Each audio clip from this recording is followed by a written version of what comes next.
মানে এটার কন্টেন্ট যদি বলেন তাহলে একটাই বিষয় আছে, যে বর্তমান সময়ে আমাদের জন্য সবচাইতে বড় প্রশ্নবোধ আসে এবং জবাব নাই।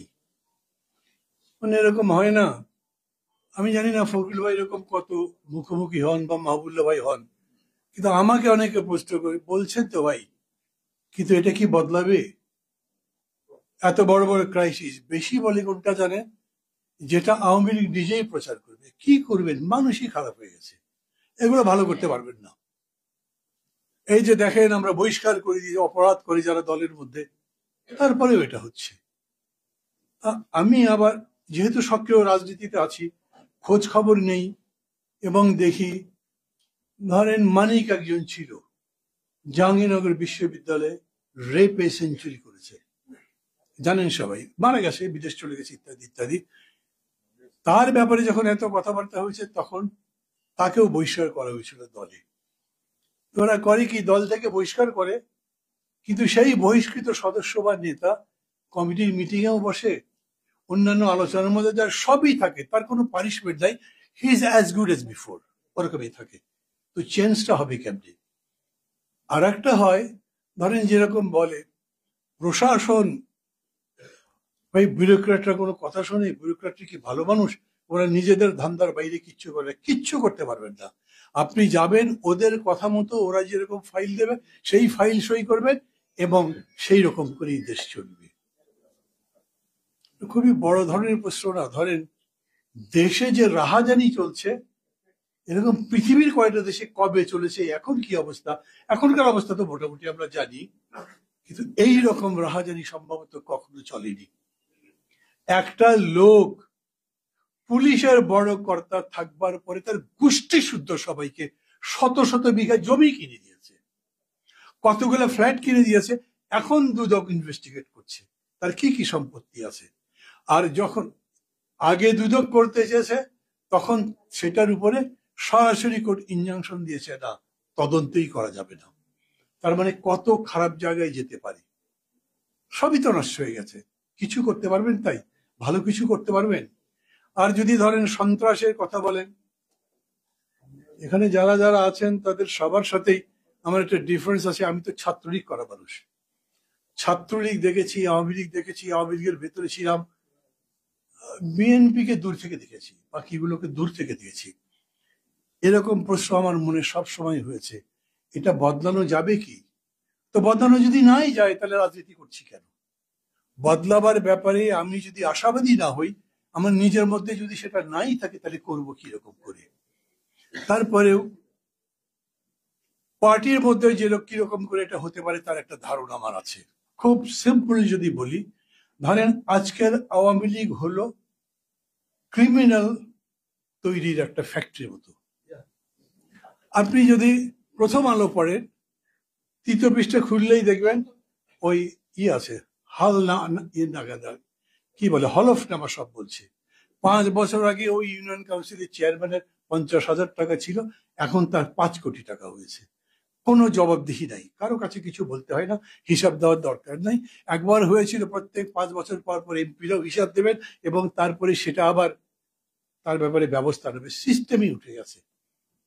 এবং এখন যেটা হচ্ছে, ভাবেন, আরে বাবা, যখন ক্ষমতায় ছিল তখন বেনজির সাহেবের কি হাব ভাব এবং তার কত নীতি কথা, সে আবার ডক্টরও হয়েছে।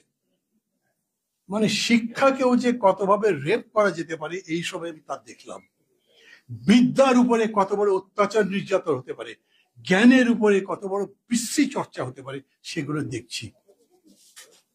এবং ঘটনাচক্রে একবার আমি যখন টিভিতে টকশো উপস্থাপনা করি, সেই সময় উনি এক জায়গায় আসছিলেন এবং তখন আমাকে বলতে বলা হয়েছিল উনি যে আসলে খুবই ভালো ছাত্র ছিলেন, ভালো মানুষ ছিলেন, তার এই একাডেমিক ক্যারিয়ার, এগুলো বলবেন। আমি সেগুলো বলি, কিন্তু উনি নিজেকে সেরকম পোস্ট করবার চেষ্টা করেছেন। কি হয়েছে দেখেছেন তো? এই পুলিশ অবস্থা বদলানো যাবে? বাকি নিজেরও তো সব শেষ হয়ে গেছে। এখন এরকমও হয়েছে, মানুষ আগে বিশ্বাস করতো আর্মির উপরে, কিছু হলে আর্মি করবে, এখন মানুষকে জিজ্ঞেস করেন, বলে আর্মি তো বিড়াল হয়ে গেছে, কিছু করতে পারেন, এত কিছু হলো। এবং সে আর্মি চিফের নামে দেখলেন।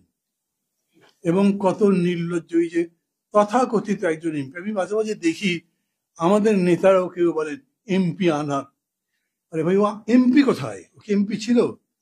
আপনি এমপি যদি বলেন তাহলে ভোটটা মানেন, তার মানে পরপর 3বার এমপি, পরপর 3বার তো ডাকাতি করেছে। সে সে হচ্ছে আপনার ইন্টারপোলের রেড অ্যালার্টের আসামি, তাকে নমিনেশন দিয়েছে। বরঞ্চ বলেন যারা এরকম কাজ করে ইন্টারপোলের রেড অ্যালার্টের আসামিকে নমিনেশন দেয়, ওই পার্টির দিকে তাকাবেন না, ওই পার্টিকে বর্জন করেন, পার্টির লোকগুলোর সাথে সংস্রব রাখবেন না। এইরকম যদি বলতে না পারি তাহলে আমি আমার লড়াইটা জিততে পারবো না। ওই যে মানুষ বলে না, একটা বদলাবে আর একটা আসবে, সেটাও এটাই করবে। আগের হাল যেদিকে যায় পেছনের হাল সেদিকে যাবে। এটা বদলাবেন কখন? কখন পারবেন? যদি আপনি ওই নৈতিক মানে রাজনৈতিক মানে সাংস্কৃতিক লড়াইটা করতে পারেন, যদি জিততে পারেন। এইখানে একটা প্রশ্ন আসে, বিউরোক্রেসিতে এটা পারবেন? পার্টির মধ্যে চর্চা করতে পারেন। পার্টি ভালো হবে কেমনে? পার্টির রিক্রুটিং পলিসি দেখেন, কাদের কাদের রিক্রুট করছে। আপনি রিক্রুট করার সময় বুঝবেন, যদি ম্যাক্সিমাম খালি ল্যাটারাল এন্ট্রি হয়, ল্যাটারাল এন্ট্রি মানে ঢুকে দিল, উনি অমুকের পুত্র অমুকের কন্যা, অতএব উনি এক জায়গায় বসে গেলেন। আমাদের এই সাবকন্টিনেন্ট তো হচ্ছে এগুলো। সেটা ছাড়াও এখন আবার এলাকায় এলাকায় এক একটা জমিদারের মতো হয়েছে, তাদের পুত্র সন্তান স্ত্রীরাও ওই একই জায়গায় যাচ্ছে। এইটা একটা ল্যাটারাল এন্ট্রি। আর একটা কিরকম হয়, আরে ভাই ভোট করতে হবে না, তার জন্য যার টাকা আছে ক্ষমতা আছে তাকেই তো দেবেন। বছরের পর বছর ধরে যিনি সংগ্রাম করে একটা জায়গায় দলকে নিয়ে এসেছেন, তাকে ফেলে দিয়ে একটা টাকাওয়ালাকে সেখানে দিয়ে দেওয়া হলো। এই যত ধরনের অরাজনৈতিক চর্চা আছে, কেবলমাত্র ক্ষমতা নিশ্চিত করবার জন্য যেগুলো যেগুলো করা হয়, সেগুলোর বিরুদ্ধে দলের মধ্যেই লড়া যায়। বিউরোক্রেসিতে লড়বেন কিরকম করে? তারা তো পার্টি করেনি। আপনি দলের মধ্যে করতে পারেন না, এই লোকটাকে আমি প্রেসিডেন্ট দেবো না কারণ ইজ করাপ্ট, আমি এই লোকটাকে সেক্রেটারি বানাবো না কারণ সে রাজনীতির ধারে কাছে নেই, সে বোঝেও না রাজনীতি ঠিক মতো। আমি চাই সেরকম মানুষ যিনি রাজনীতিটা বোঝেন, সৎ, নিষ্ঠ এবং যার অঙ্গীকার আছে। একটা প্রক্রিয়ার মধ্যে দিয়ে দল গড়ে তোলা যায় নিশ্চয়ই। নাহলে বলেন, আমরা দেখিনি এই যে পাশে মাঝে মাঝে আমি দেখি, আপনারা নিশ্চয়ই দেখেন, পশ্চিমবঙ্গে ভোটের সময় দেখেন না Mamata Banerjee. I am not saying that she is all good for everything, আমি ওটা জানিও না, কিন্তু তারপরেও the way she moves, she behaves, আমরা একটা এক্সাম্পল তো দিতে পারি নাই। আমাদের এইখানে এত বড় করোনার সময় কোন ধনী মানুষকে কোন বিশেষ সাহায্য দিতে দেখেছেন? আমি ওইখানে দেখি সিনেমা জগতের 3 খান, কিং খান, অন্য খান, 3 খান আছে না, এক একজন মিনিমাম 200 কোটি টাকা শুধু করোনার ফান্ডে দিয়েছেন।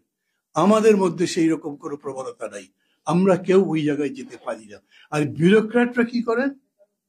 তাদের সব সময় ল্যাডার গোনেন, এই সিঁড়ির পরে কোন সিঁড়ি, তারপরে কেমনে যাবো। অতএব যার সাথে কথা বলবেন সেই বিউরোক্রেট বলবেন, ভাই আমার তো চাকরি রক্ষা করতে হবে, সে পুলিশ হোক, সে অন্য কোনো বাহিনীতে হোক, সে সিভিল সার্ভিস হোক। দেয়ার, আমি আবার বলছি দেয়ার, আমি কালকে রাত্রে বইটা পড়তে পড়তে মনে করলাম আমি তো এইরকম মানুষই খুঁজছি। আমি মনে করি সবাই আমাদের সেই রকম মানুষ লাগবে। মানে অ্যামেজিং বললাম কেন কথাটা জানেন, এখন আমি দেখছি অনেক বড় বড় সাহেব, এই ধরেন আর্মির চিফ বলেন, বিজিবির চিফ বলেন, তারপরে পুলিশের চিফ বলেন, তারা সব মন্ত্রীদের সামনে, বিশেষ করে মন্ত্রীদের মন্ত্রী যে তাদের সামনে কুই কুই করতে থাকে না, দিস ম্যান করেননি। তার এই বইটার সাহিত্যগত মান কি আছে এগুলো আমি আলোচনার মধ্যেই যাচ্ছি না। এই বইটার মানে মুদ্রণ, এটার প্রকাশনা, এটার সম্পাদনা ইত্যাদি ইত্যাদি জনাব শিকদার তো বলেছেন, এটার মধ্যে আমি যাবো না, কিন্তু এইটা আমি বলবো যে উনি এইখানে একটা এক্সাম্পল সেট করেছেন যে মানুষ এরকম হতে পারে, আমরা এরকম হতে পারে, এবং সেই আমরা আমাদের সামনে অনুকরণীয় হতে পারে। যেরকম ছিল না বিচারপতি মোর্শেদের নাম আমরা বলি, এখনো তো বলি। মানে এরকম কিছু কিছু জায়গায় কিছু মানুষ তৈরি হয়। এখন পুরা সমাজের মধ্যে এরকম একটা ব্যাপার আছে যে সব পচে গেছে, কেউ ভালো নাই, সবই পচে গেলে এই সমাজ, এই দেশের কোনো ভবিষ্যৎ নাই। সব যে পচেনি তার একটা উদাহরণ উনি এবং এই বই। আমি বলি আব্দুল হাই শিকদার যখন বলেন যে এটা ভবিষ্যতের একটা দলিল হবে, বিশ্বাস করি। এই ফর্মেও যদি থাকে তাও দলিল হবে। আরুল আলী মাতব্বর যে বই লেখে ওগুলো খুব কি বিরাট, মানে কি বলা যায়, লিটারারি ভ্যালু সম্পন্ন। আমি বুঝি না, আমার অত জ্ঞান নেই আবার যতখানি শিকদার সাহেবের আছেন। কিন্তু এরকম অনেক আছে, যেমন ধরেন আগে যে আকবর হোসেন কি পাইনি, অন্যান্য ঔপন্যাসিক হিসেবে উনি তো একদম টপে ছিলেন। এখন আপনি পড়তে গেলে মনে হবে যে এগুলো কি একটা লেখা নাকি। তো এরকম ব্যাপার হতে পারে। আজকে আমি যদি এটাকে সম্পাদনার গুণ দেখে বিচার করে, সাহিত্যের মর্যাদা বিচার করে বইয়ের মানকে অস্বীকার করি, এর মানে হচ্ছে আমি আজকের সময়ের যেটা দাবি সেটা অস্বীকার করছি। ধরেন ধরেন সাহিত্য বলেন, ভাষা বলেন, আমাদেরই তো ক্রিয়েশন। মানে ওই যে অনেকে বলে না, কিরকম এমন এমন ভাষা আছে, যেমন এরকম বলা হয় না, সঠিক শব্দটি সঠিক নয়, শব্দটা আসলে ঠিক, ভুল বানানোর অধিকাংশই ভুল করে রাখে হ্রস্ব দীর্ঘর মধ্যে। ঠিক ঠিক আছে, এই রকম করে আমরা সাহিত্য যেটাকে বলছি সে সাহিত্য আমরাই নির্মাণ করছি, এবং সে সাহিত্য নির্মাণের মূল বিষয় হতে হবে সেটা জীবন নির্ভর হতে হবে, সেটা জীবন থেকে উঠে আসতে হবে, সেটা সমাজকে একটা পরিচালনার দিশা দিতে পারবে। আমি মনে করি এই বই সেটা দিতে পারে। এই বই সবার পড়া উচিত, এবি পার্টির ব্যাপার না। আমি মনে করি সব পার্টির ব্যাপার হওয়া উচিত। এইরকম যদি আরো মানুষ থাকে, সেটা সমাজের যে স্তরে থাকুক, সেই মানুষগুলোকে আমাদের সামনে আনা উচিত এবং বলা উচিত, দেখেন এই সমাজ বদলাবে, এইসব মানুষ আছে এবং সত্যি সত্যি আমরা সেই লড়াই জিততে পারবো।